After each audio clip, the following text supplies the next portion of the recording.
Welcome to the Overwhelm is Optional podcast, where each week we find ways to gently rebel against the nonsense that overwhelm and exhaustion are just the price you pay to have the life you want. To have it all, go small. What do I mean by having it all? Well, you do know what I mean, because you want it all. You want the meaningful, satisfying, life-enhancing work, and to be able to be yourself, to be able to go home, switch off, laugh easily, be present with those you love, rather than being distracted, snappy, grumpy, not sleeping properly, all of that stuff. You want it all. You don't want to compromise. And it's easy to get stuck in the, well, once I've sorted out this big thing, so once I've hacked my sleep, once I've sorted out my diet, once I'm sorted out my exercise, when I'm meditating for an hour a day, when I've read that book, when I've done this thing, when I've got this big project sorted out at work, when I get this promotion, when I move jobs, when I move house, like anything big, it's easy to get stuck in in order to have it all, I need to complete something big. But the problem with that is it adds to the whole problem, because it's adding to your overwhelm. It's just this big thing feels big. It feels insurmountable. Even if you use the normal goal setting and break it down into tiny pieces, because you don't just have that one project, you have lots of projects going on at once, and then life throws curveballs and you can't control what everybody else is doing, and everybody else in your family's events and calendars, and then your extended family, and then other people at work, what's going on with them, and stuff going on in the world. There's too many moving pieces to be able to, even if it was true that this one big thing, for example, hacking your sleep, if only I could sleep well, then I'd be able to focus at work and I wouldn't be so grumpy and irritated when I come home. Yes, that's true. Sleep's really, really important, as is diet, as is exercise, as is some sort of meditative, mindfulness, self-awareness type of practice. There's lots of things that are true in what I'm saying.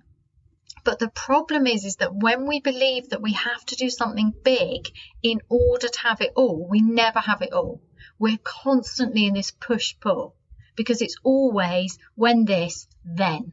So everything's postponed, and then we're not living in the now. And the now is the only time we actually have. And if we get into the habit, which we're all trained in the habit of, sacrifice now for more choice and freedom later, for more satisfaction later, for more money later, for more everything later. And the problem with that is we're never in the now. We're always looking forward. We're always sacrificing now for a better future. And then when we're in that better future, we miss it because we're sacrificing what was once the better future for the next better future. And then we think, well, what's wrong with us? Why can we not just be satisfied? But we don't want to stop growing. That's not the answer either. The having it all is a good thing. There's nothing wrong with, in fact, I would argue that in order to live fully, you have to have that drive, that desire to want it all, to want this rich, satisfying life. That's a good thing, because it's a gift to be here. It's an amazing adventure. But when we see it as a sacrificial thing, when we behave like the lizard who drops his tail.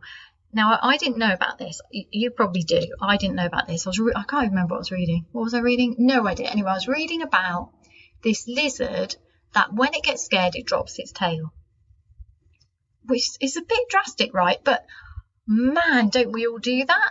So when we're under pressure, we go, oh, well, it doesn't matter if I eat lunch. It doesn't matter if I don't really speak to my family because I just need to get this project done, and it is for their benefit too. It doesn't matter if.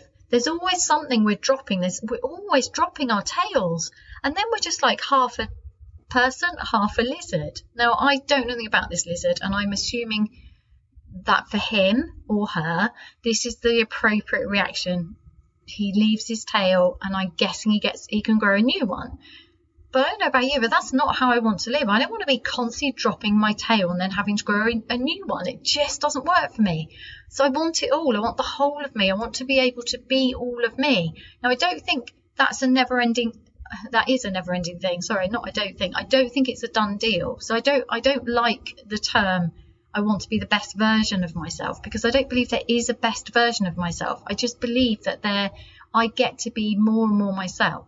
So the more I emotionally mature as I age and I'm better at reflecting, the wiser I become, the more I know myself, the more I value myself, the more I value the opportunity to be alive, the wiser I get, the more I just let go of the nonsense that there's something wrong with me, that until I've read all of that information, I'm not entitled to talk about something or have an opinion or make a decision.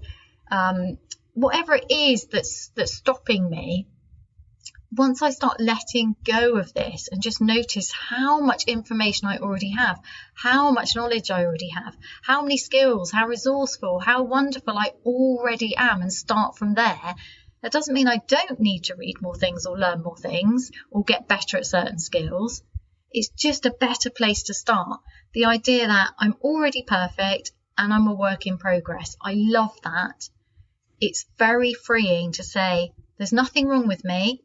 I just need to let go of some of the idea that there's something wrong with me, because that's squishing me down and that's preventing me showing up in a way that's using all of that skill and knowledge, that's allowing me to embrace life fully. I am nicer to be around when I'm being kind to myself. I am more useful in the workplace when I am nourishing my mind, when I'm looking after my mind, when I'm supporting it rather than overwhelming it and crushing it. So the best version of me is the fullest version of me, and it's limitless.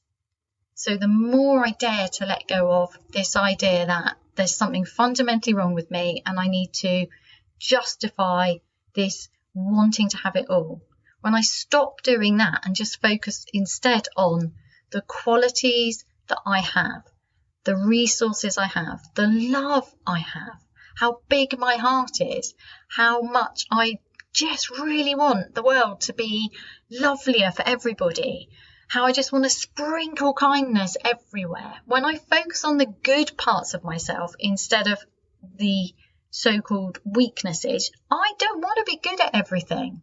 Like, I don't want to play cricket. I got hit by a cricket ball once. They're really hard and it really hurt.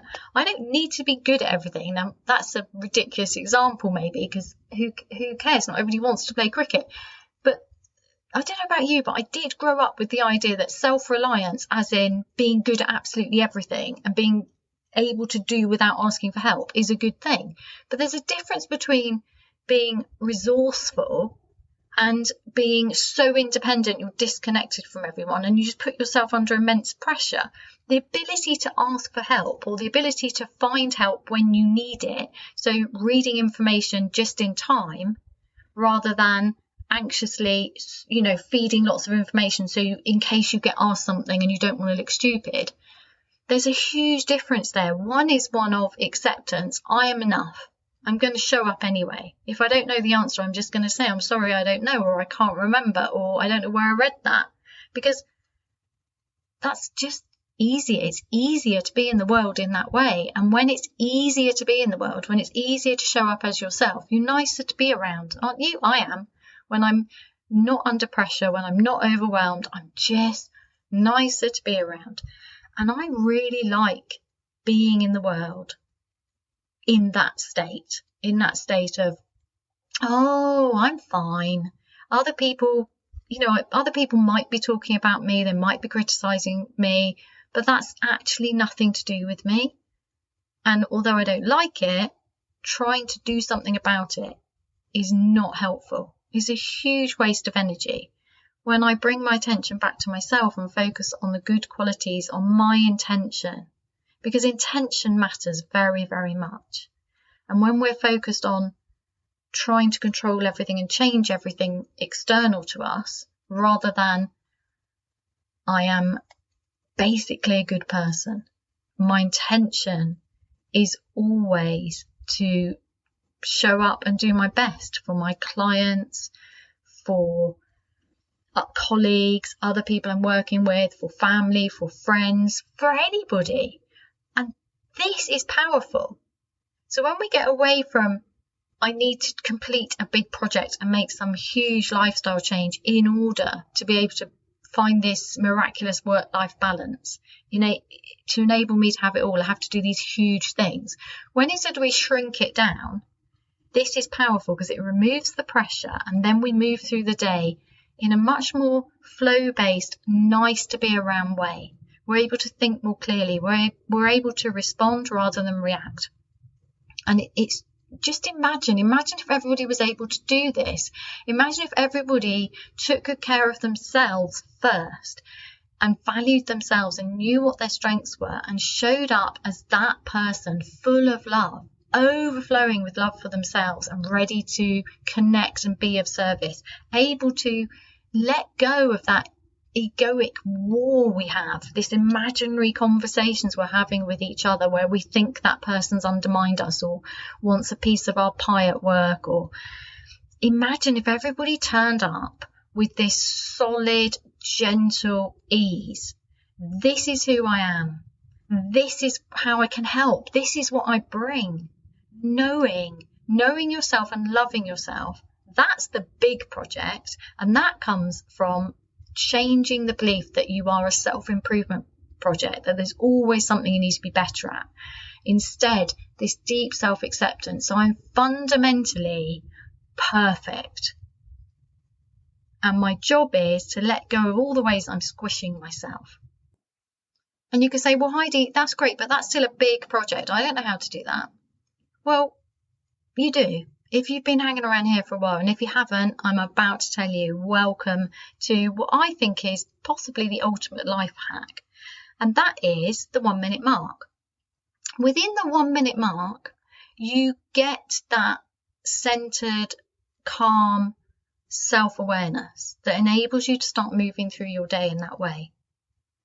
The 1 minute mark has within it so much goodness. I've been really, really looking at the 1 minute mark again, noticing comments from clients, noticing what happens when I start using it myself more. And I've noticed that I'm inventing lots of different flavors of it. This is what comes up. I've been looking at the bespoke audios that I've made for clients over the years and thinking, well, that was really powerful. So what was going on in that, and what was going on? And I didn't think of them as flavors of the 1 minute mark. And then I realized that they all are exactly that, because they all start with bringing your awareness from the external storminess into yourself, feeling grounded at home in your life by feeling your feet on the ground, allowing the belly to soften. The belly is the center of your being. It's the center. When you feel connected to the ground with a softening belly, your whole nervous system just resets. Everything settles. But with your feet firmly on the ground, you're not going into a completely relaxed state, because that's not always helpful. What you're going into instead is that beautiful Qigong martial arts state of that relaxed and alert, calm and focus. You get that laser point focus when you calm your nervous system. But when you calm your nervous system and feel grounded and connected with this strong lower body, this allows the upper body to be light and at ease. When you feel your feet on the ground, drawing all of your attention into yourself, allow the belly to soften if it wants to, and if it doesn't, that's okay. This is really important. The whole language of the 1 minute mark is permissive. It's an invitation. It's about respecting your body, your heart, your mind. It's about noticing what is and not trying to change or control anything. Why? Because all day we are trying to control and change things, because that's what we've been taught works, and it does work until it doesn't. That path to success that we were taught, that sacrificial, work really hard now so that you can have more freedom and choice and enjoyment and satisfaction later. It works until it doesn't, and it stops working when you realize that you're in a cycle where you're postponing everything and you're stuck in that sacrificial drop the lizard tail now And when are you supposed to grow a new one again? When's the space? So then you're just wandering around feeling like you've lost your tail, because you have. We lose connection with ourselves. The 1 minute mark brings you back to yourself. It brings you home to yourself. Now, for those of you who are listening for the first time, welcome, welcome, welcome. Super excited that you're here. There is an episode that goes into the 1 minute mark in depth. The 1 minute mark is a 1 minute audio, which does a ridiculous amount of things, but you don't even need to know what the things are. You can just press play and experience it and notice for yourself, because it is a self-awareness practice, a deeply grounding self-awareness practice. You don't need to know all the possibilities of it in order for it to work. And also, never believe what I say. It's always about what feels right and good to you. So if you listen to it and you don't like it, then it's not for you, and that's okay. But it's super useful if you're one of those people who listens to it, and I'm sure not everybody listens to it likes it, but they don't tell me, because those people would obviously just disappear and go and find help from somebody else, and that's good. You've eliminated that one. That's okay. Trust yourself. Trust what feels right and good for you. So if the 1 minute mark works for you in some way, if it feels like, oh yes, then it's worth exploring further. To get your copy, just go to my website, www.heidimark.co.uk, or click the link in the show notes below and get your copy, and then commit to using it more than once. This is really important. You can use it once and go, oh, that was so nice. What's next? No, what's next is use it again. Embed it into your day. Embed it into your day until you really start to notice what it's doing. Start to notice whether you are more able to respond rather than react, for example. That's a really common thing to happen. Start to notice how good it feels. Really enjoy how good it feels. Start to notice when it feels different. It's a noticing practice. It's a neutral noticing practice. Neutrally notice how things are rather than trying to change everything all the time. And you might be thinking, but I want to change things. Please show me how to get that Zen-like calm. You don't need to change anything about yourself. Your natural state of being is a Zen-like calm. When you draw your attention from the external world into yourself, which is the process of meditating, you will, if you notice neutrally, find that Zen-like calm, because it exists. It's already there. What happens if you meditate, practice mindfulness? There's different forms of meditation, obviously, but if you practice mindfulness meditation for long enough, you will notice that you are the ocean. You are not the waves on top of it. So you can have this big storm going on, but underneath, you can just be this calm ocean. You are not the storm. You are not the wave. You are just the awareness of that wave. And once you get that awareness, that ability to watch the storminess of your life, to be able to separate yourself from the activity, the storms in your mind, and notice, oh, my mind's super busy today. Oh, my mind's really stuck on a loop. Like, that's boring. I don't want that anymore. What's it trying to tell me? You can get curious about it. You can observe. The ability to become the observer is so, so powerful. So the 1 minute mark is, to me, the ultimate life hack.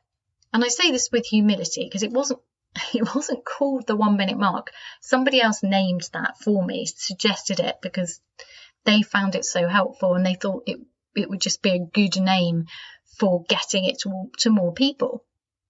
Because you don't have time, right? Nobody has time. Everybody's super busy, but you have 1 minute. And if you don't have 1 minute to dedicate to yourself, then I can't help you. You have to help yourself. And 1 minute, that's short. The original audio was 4 minutes. But when I gave it to a friend at the beginning of lockdown who was stuck at home with 3 businesses to run and 2 small children, she didn't have 4 minutes. And I thought she was joking. And I've raised 2 children, but I don't know, probably not while doing, I'm not her. She's a different person. Everybody's different. And I'm really grateful for her, because when she said, it's too long, it's great, Heidi, but can you make it shorter? And I said, what length would you like? And she said 1 minute. I was like, oh my goodness, 1 minute? You want me to cut 3/4 of this magical audio? Yep. And I did. And I'm so, so grateful to that friend, because it can be done in 1 minute. You can create calm, but not on purpose. So if you listen to, you know what it's like when you're super busy and you think, well, it would be really good for me to do some of that stress management stuff. I have a lot of people who say, yeah, I don't like stress management stuff, because it does the opposite. Because when you try and relax, if you're stressed and you try to relax, by definition, that can become a battle, because you're trying. And because you're trying hard all day, you don't really want to try to relax. It's like trying to sleep. Sleep is an allowing, it's a letting go. Relaxing is the same thing. It's an allowing. It's allowing the body to rest. It's allowing every cell in your body to stop spinning and just come to a pause. And often, by just observing, that tends to happen. Why? Because your natural state of being is that. It's just that as humans, we've got caught up in the madness because we are more complicated than other animals. So if you watch dogs, if you live with dogs or cats, they're super good at relaxing, but they're also very, very good at being focused. And they can go from being really relaxed to super focused and ready for anything instantly, because they have that ability. But we don't tend to go from super relaxed to super focused. And I think that can cause a problem for us, because we think there's only two states, the parasympathetic and the sympathetic. But in between there is this beautiful, poised, grounded, strong, at ease and ready for anything. And that's what we want to be able to access, particularly at work. Because at work, we are having that delightful adventure of dealing with lots of different people, with lots of different energy, lots of different ways of seeing things, lots of problem solving, lots of troubleshooting, and often having to make quick decisions. Although if you actually look at business, do you really need to make sudden decisions?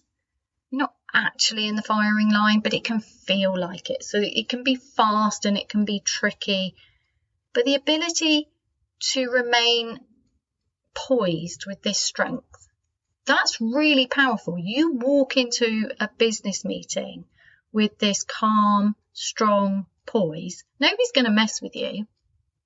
They're just not. You know what it's like. You know how some people just have this presence, and it's quiet, but it's strong and it's gentle. And you think, I want some of that. Have you ever met anybody like that? You can have that because that's who you are. That's your natural state of being. You already are that, but you've been taught to not aim for that. You've been taught not to allow that.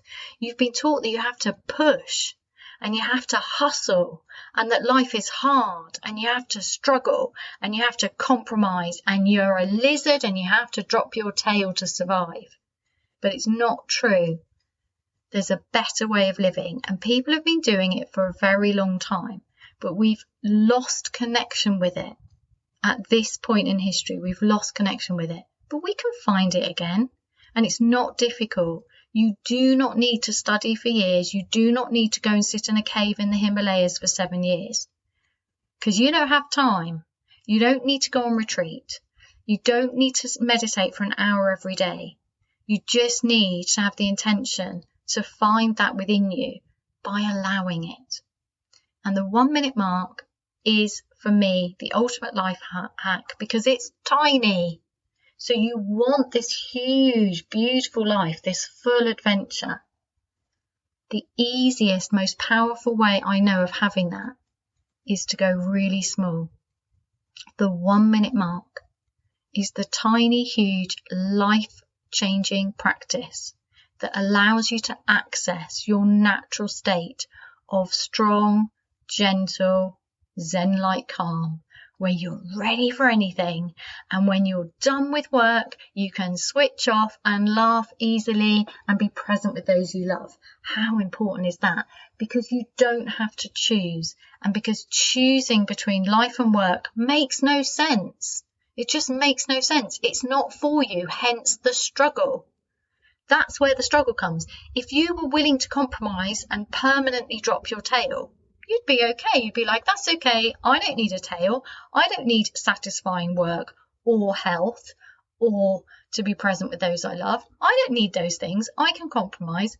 If you were that kind of person, you wouldn't be listening to this. You'd just be like, I'm fine without having a tail. You'd be that kind of lizard. I don't know if they exist. I'm making this stuff up. I read like 2 sentences in a book that I can't remember the name of. If you want to write in and tell me about lizards, that's fine. I have humility over this. I don't need to be a lizard expert. I don't need to understand the whole story. Why didn't I Google it? Purposely. One of my practices is to drop the need to Google and understand everything. I do not need to be a walking encyclopedia.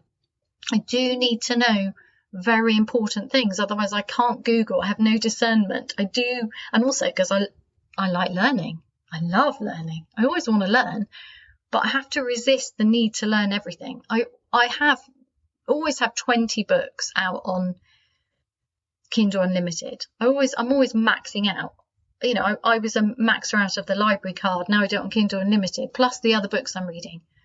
I always have more podcast episodes backed up in my queue than I could listen to. So I'm always grateful for a long drive because then I can catch up. Although often by the time I go there, I'm like, I'm not really interested in that anymore. Exactly. Because in the moment it was exciting, but it's also a distraction. If it's really important to you, if it's fundamental to you being able to move through the world and have it all in the way that you want, then that podcast episode will come back, that book will come back, or the information will come to you in another way. Because there's so much information. It's not like when I was a child, we had those Encyclopedia Britannicas. We probably had like a cheaper version of that because I think they were super expensive. But we had encyclopedias because it wasn't so easy to get knowledge. Now there's so much of it. There's a wealth of it. There's so many people like me generously sharing our wisdom, our knowledge, our stories to inspire and inform you and let you live your life more fully, to help you, to assist you. There's so much of it, but it can be overwhelming. So it's a gift and a curse, isn't it? And being able to have discernment matters. How do we discern? Well, the 1 minute mark. Woohoo! Back again. How? Well, there's a bit in it where, so say you've done, so you could use it in this way. So you do the 1 minute mark, 1 minute. So now you're feeling poised and at ease, or not. You might not be. You might just have noticed that everything's super stormy and you're like, oh my God, I'm feeling anxious about not knowing all this information, but I haven't got time and I'm feeling really overwhelmed. What do I do? Drop into your heart. At the same time, so this is really important. When I say drop into your heart, I also mean while feeling your feet on the ground. So you've got that strong connection to the earth. So you feel at home, you feel strong, you feel stable, you feel grounded. From that place, you can drop into your heart and you can ask your heart, what is it that I want? Because it's not the information that you want. It's not the knowledge. It's the anxiety about not being sure. What you actually want is not to read all the knowledge. It's to feel stable, to feel secure, to have some certainty. And sometimes we can't have certainty. So sometimes it's the ability to sit in the uncertainty, to sit in the not knowing and to not do. This is the problem with how we've been trained to do everything, or how the habits we've picked up of constantly adding to our to-do list. Sometimes we need to not do. Sometimes we need to sit in the not knowing the answer.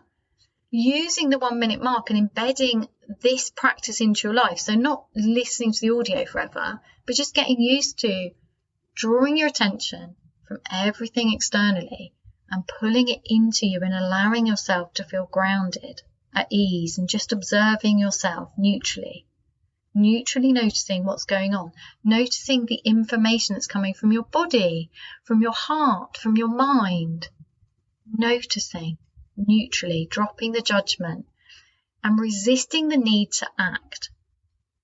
That's so powerful because that creates a pause. You want Zen-like calm. You want the ability to pause and be able to respond rather than snap and react. The 1 minute mark, it does it because you just get used to doing it and it just becomes who you are.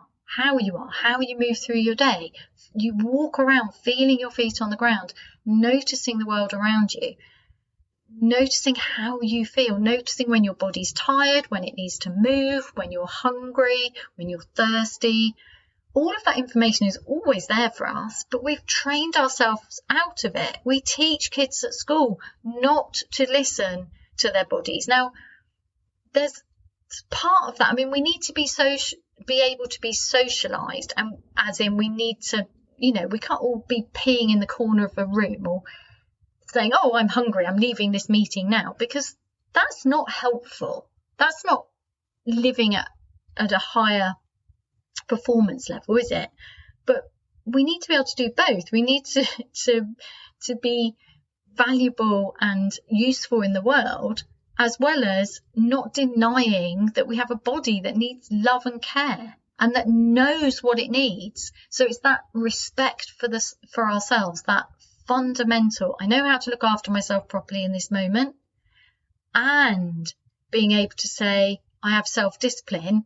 I'm not going to eat right now because I'm going to do this first. It's that discernment, isn't it? It's that negotiating. It's why nothing's ever fixed. You can't decide, oh, I must eat this particular diet in this very rigid way without expecting there to be a struggle, because we want to be flowing, right? We want to be able to respond, not be, no, this is my time for eating. If I don't eat now, I get low blood sugar and then I'm really grumpy. Well, I used to do that. And I just added, I ended up with such a strict structure in order to cope with a demanding work life.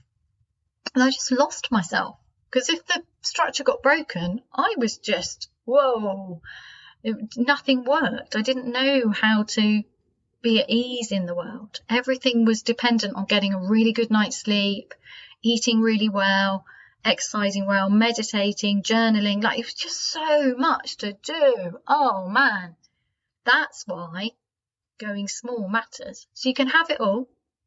Absolutely, fundamentally, this podcast is here for you to find your way to have it all by making overwhelm optional, because overwhelm is the fog that is blocking you from having what you want. So just a reminder that anytime you feel like you're stuck between a rock and a hard place, so work or home, grumpy, snappy person at home, or slightly useless in the office, which do you want? Neither. So that's not true. You can have it all. Life is here to have it all and more, because this all isn't a fixed thing, is it? It's, oh, and now what do I want next? But before I go off on a tangent about that one, let's bring it back to small.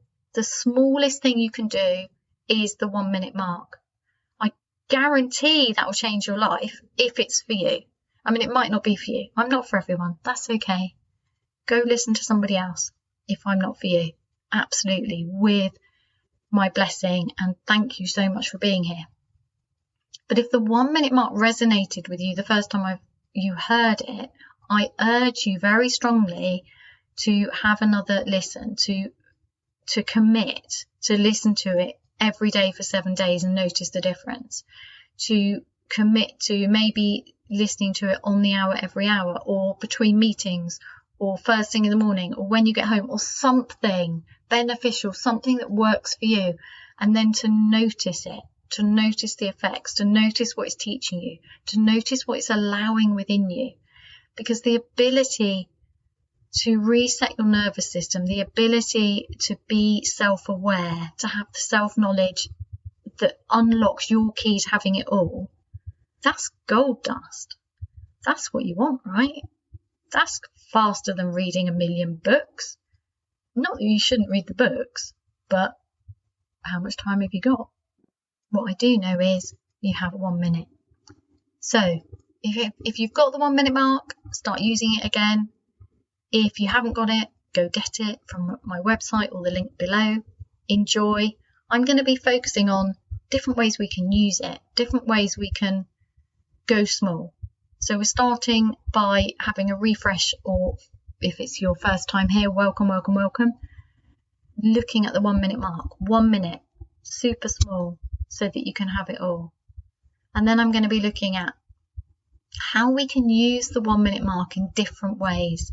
So still keeping it small, always keeping it small, doing the smallest thing possible. I'm going to be talking a lot in the next few weeks about how to have it all by going small. I'd love to know your thoughts about this. Please do contact me if you want to. Links are below. And if you found this helpful, please do share it. Really, really appreciate it. I'm pretty sure, in fact, I know there's a lot of people who are looking for this podcast, and the only way they get to find it is if you share it. Leaving a review on Apple Podcasts would make my day unexpectedly lovely. Thank you. Have a great week. See you next week. Thank you so much for being part of this podcast. If you enjoyed this episode, please do take a little moment of your time to share it, like it, etc. to help other people find it. And if you'd like to know more about my work, please go to www.tidymark.co.uk.